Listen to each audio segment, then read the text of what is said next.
Hello, मैं are के Saxena sir excellence mastermind coaching में आप सभी का बहुत बहुत स्वागत करता हूं। और आज मेरा ये वीडियो है जो लिखित रूप में है और इसमें मैं आपको जो है वो मूल अधिकारों के बारे में जानकारी दूंगा और ट्रिक के माध्यम से आपको जो है वो मूल अधिकार आपको एक ही वीडियो देख करके आपके तैयार हो जाएंगे। तो बहुत उपयोगी है, पीएससी के लिए भी उपयोगी है, ये अन्य वनडे एग्जाम है उनके लिए भी उपयोगी है। तो चलिए चलते हम मूल अधिकार है ना, इनको आप जो अंग्रेजी में क्या बोलते हैं फंडामेंटल राइट है ना। ये आपके कहाँ से लिए गए थे? तो ये आपके जो है वो अमेरिका से लिए गए थे और अमेरिका में भी इनको जो है वो फंडामेंटल राइट ही कहा जाता है ना। ठीक है, तो चलिए कितनी संख्या है इनकी वर्तमान में? तो वर्तमान में इनकी संख्या जो है वो 6 है। ठीक है, और वो हम किस तरह से तैयार करें कि हमको 6 के 6 पूरे नाम हमको जो है दिमाग में तैयार हो जाए। तो उसके लिए हमको एक वाक्य याद करना पड़ेगा है ना। बहुत सिंपल वाक्य है, समस्त स्रोत है ना, समस्त स्रोत संस्कृति के उपचार हैं। ठीक है, क्या हमारा वाक्य है? समस्त स्रोत संस्कृति के उपचार हैं। ठीक है, तो चलिए हम देख लें मूल अधिकार क्या है। मूल अधिकार हमारे ये हैं, पहला हमारा है आपका समानता का अधिकार, दूसरा हमारा है स्वतंत्रता का अधिकार, तीसरा हमारा शोषण के विरुद्ध अधिकार, चौथा वीडियो हमारा है वो चौथा मूल अधिकार है हमारा धार्मिक स्वतंत्रता का अधिकार, और ये देखिए 5वां मूल अधिकार हमारा है संस्कृति और शिक्षा का अधिकार। ठीक है, और 6वां मूल अधिकार है हमारा संवैधानिक उपचारों का अधिकार। तो ये क्रम से लिखे हुए हैं, देखिए क्रम से लिखे हुए हैं। तो इसको हम किस तरह से तैयार कर लें?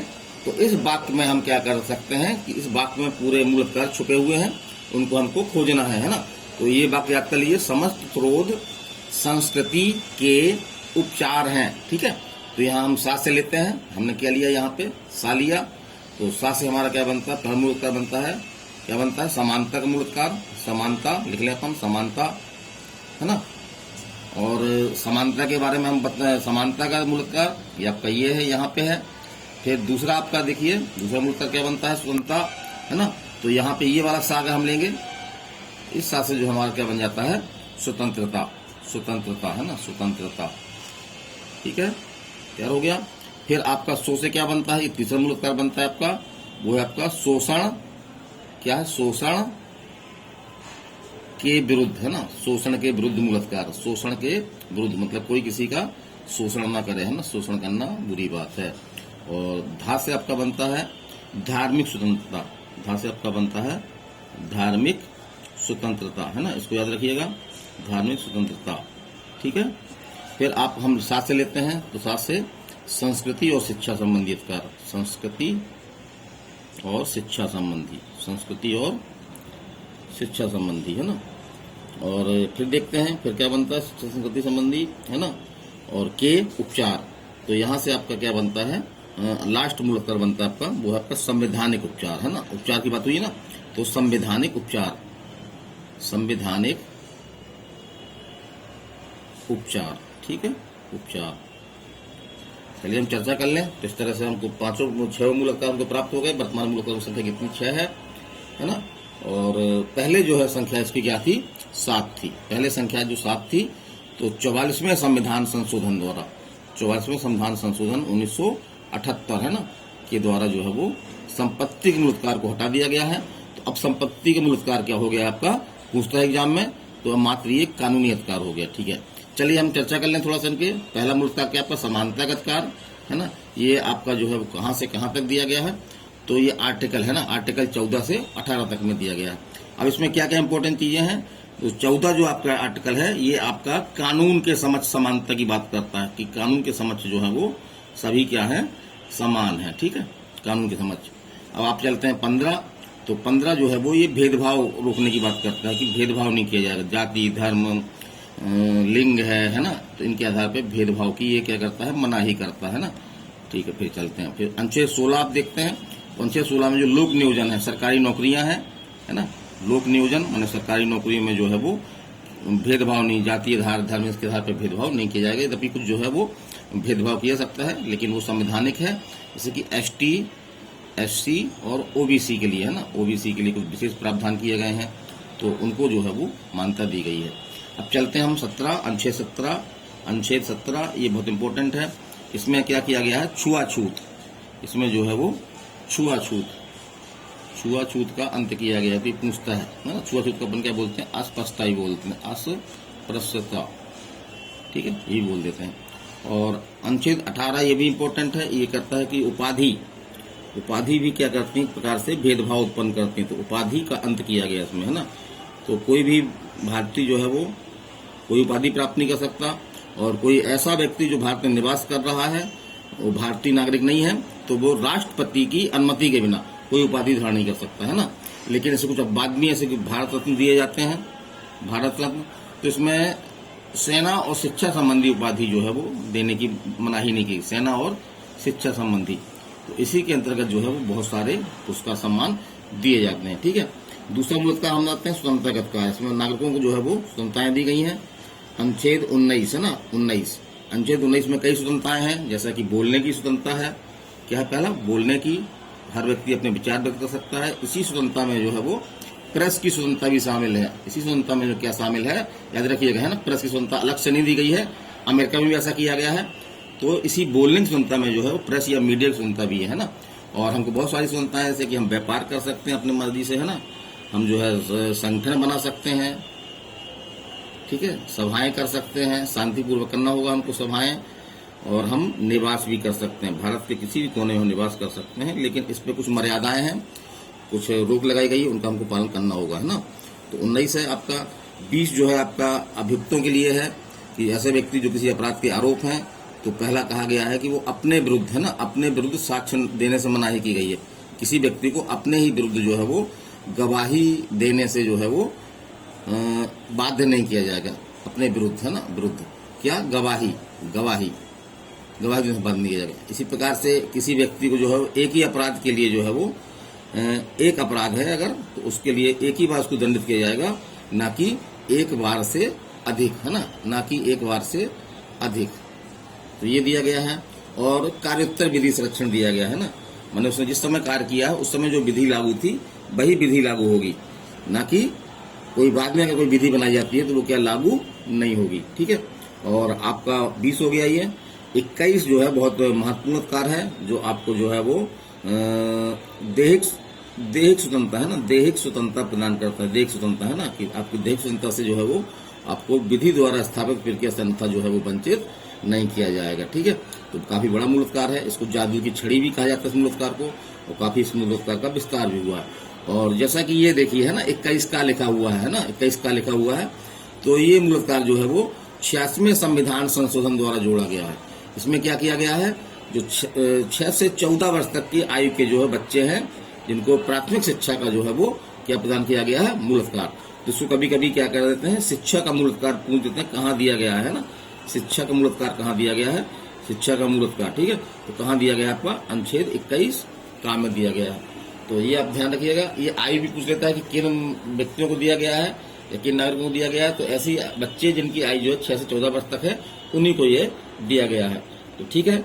और बाकी कोई इसमें 22 में है, तो 22 में जो चीज मिलती है आपकी वो ये मिलती है कि किसी व्यक्ति को मजिस्ट्रेट के आदेश के बिना जो है वो 24 घंटे से जो है वो अधिक उसको बंदी नहीं बनाया जा सकता, है ना, 24 घंटे से अधिक नहीं, है ना। देखिए थोड़ा ध्यान दीजिए, है ना, छोटा लिख रहा हूँ, समझने की कोशिश करिए, बोल तो रहा ही हूँ। फिर आपका अगला मूलाधिकार आता है शोषण के विरुद्ध अधिकार, है ना। तो शोषण के विरुद्ध अधिकार यहाँ इससे निकल रहा है आपका, है ना, इससे याद किया आपने कि शोषण के विरुद्ध अधिकार। तो ये आपके 2 अनुच्छेदों में है, अनुच्छेद 23 और 24, है ना। तो अनुच्छेद 23 में जो है वो बेगारी का अंत किया गया है, बेगारी और मानव का क्रय विक्रय, मानव का क्रय विक्रय, ठीक है, इस पर रोक लगाई गई है। माने कि किसी व्यक्ति से जबरदस्ती काम नहीं करवाया सकता है। जबरदस्ती काम ऐसा हो सकता है कि या तो बहुत कम मजदूरी दी जाए उसको, या बिना मजदूरी दिए उसको बिना पारिश्रमिक दिए काम करवाया जाए, या मानव का जैसे पहले क्रय विक्रय होता था, अब जो है वो क्रय विक्रय रोक लगा दी गई है। और जो अनुच्छेद 24, इससे आपके क्वेश्चन बनते हैं। इसमें कहा गया है 14 वर्ष से, है ना, 14 वर्ष से कम आयु के जो बालक होते हैं, सुकुमार होते हैं काफी, है ना, उनको उनका विकास करने की जरूरत है। तो इनको जो है खतरनाक कामों में, है ना, खतरनाक कई तरह काम हो सकते हैं, खतरनाक कामों में जो है वो करने से रोक लगाई गई, कितने कामों में नहीं लगाया जाएगा, क्या है, उनमें नहीं लगाया जाएगा। ठीक है। अब आपका आता है धार्मिक स्वतंत्रता का, तो धार्मिक स्वतंत्रता का आपका कहां से कहां तक दिया, 25 से 28 तक दिया गया है। इसमें मुझको 4 बातें कही गई हैं। एक तो हम अपनी सुविधा के अनुसार जो है वो कोई भी धर्म ग्रहण कर सकते हैं, तो पहला है धर्म ग्रहण करने का अधिकार, है ना, धर्म ग्रहण कर सकते हैं, उसका जो है वो प्रचार प्रसार कर सकते हैं। ठीक है। फिर अपनी सुविधा के अनुसार जो है हम संस्थाएं बना सकते हैं, अपने जो है वो शिक्षा संबंधी स्कूल वगैरह है ना, स्कूल वगैरह हम खोल सकते हैं। और किसी व्यक्ति को किसी धर्म विशेष के, है ना, धर्म विशेष के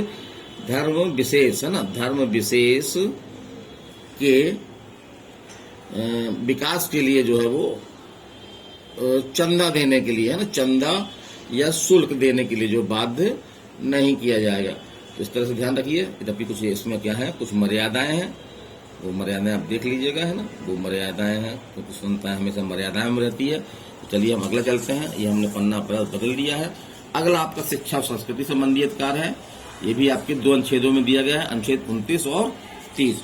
इसमें 2 बातें कही गई। ऐसे वर्ग जो अल्पसंख्यक हैं, जिनकी अपनी शिक्षा या कला संस्कृति वगैरह है, कला संस्कृति ये इनकी जो है वो अपनी अलग है, तो इसको ये बनाए रख सकते हैं, है ना, बनाने का अधिकार है इनको।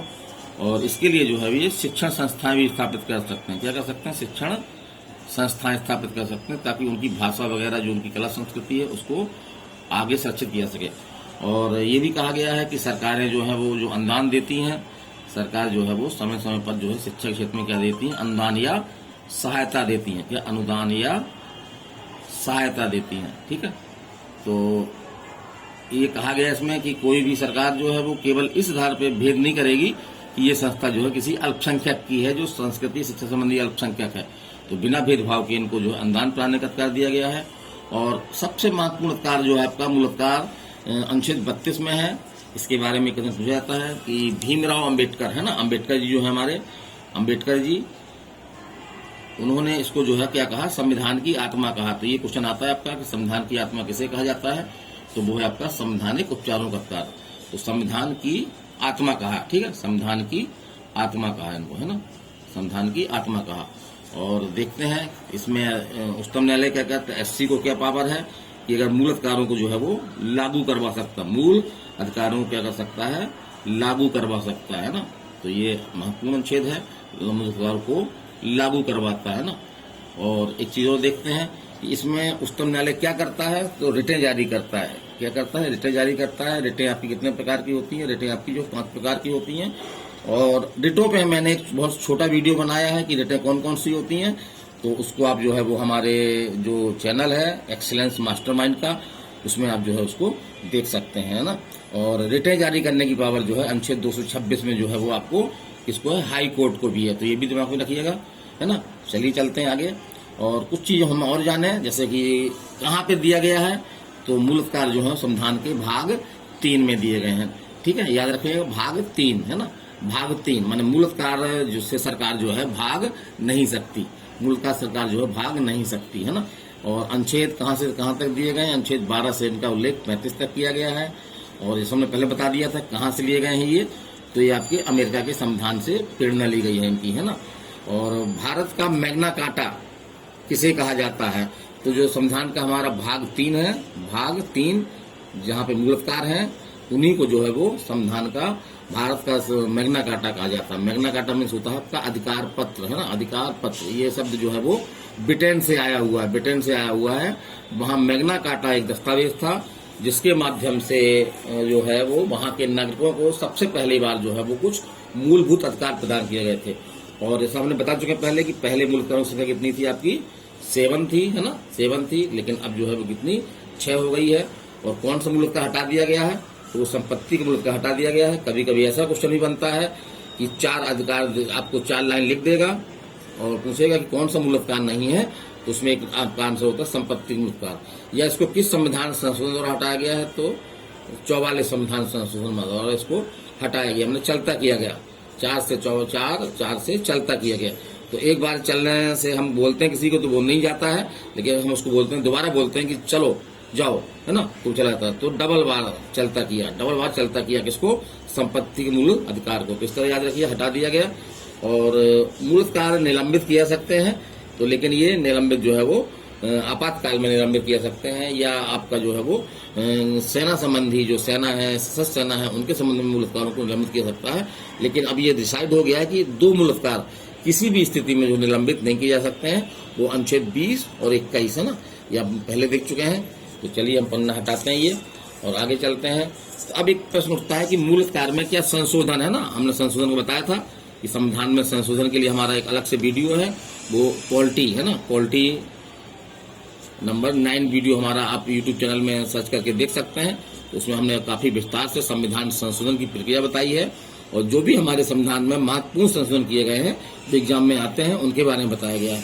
तो संविधान में संशोधन की जो है शक्ति किसे है, पहले हम देखते हैं शक्ति किसे है।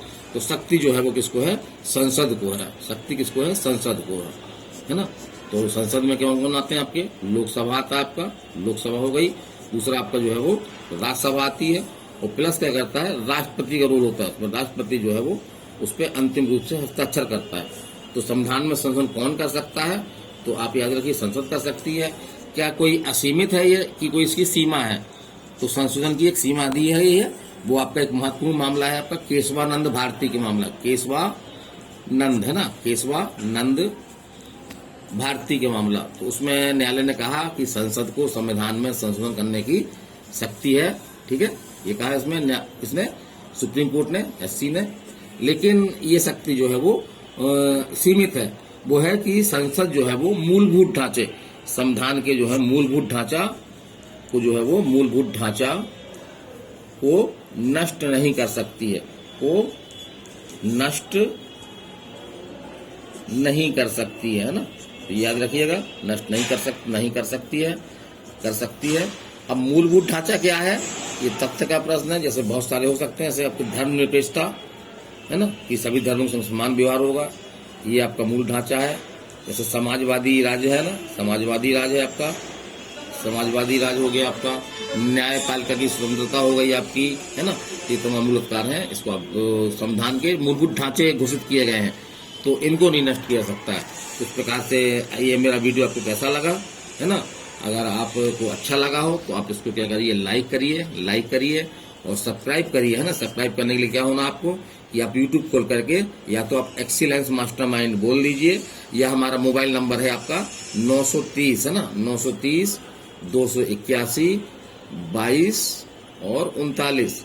YouTube खोल करके इस नंबर को आप टाइप कर दीजिए उसमें, और क्या कर दीजिए, सर्च कर दीजिए, है ना, सर्च कर दीजिए, तो हमारा चैनल आ जाएगा और आप अपने मनपसंद के वीडियो देख सकते हैं। वीडियो अगर आपको अच्छा लगता है उसको लाइक करिए, और अगर और अच्छा लगता है तो आप चाहते हैं कि हमारे दोस्त यार भी जाने इसके बारे में, तो आप उनको भी जो है वो सेंड कर सकते हैं। तो मैं आर के सक्सेना आपका पुनः स्वागत करता हूँ और आपसे विदाई लेता हूँ। नमस्कार, थैंक यू।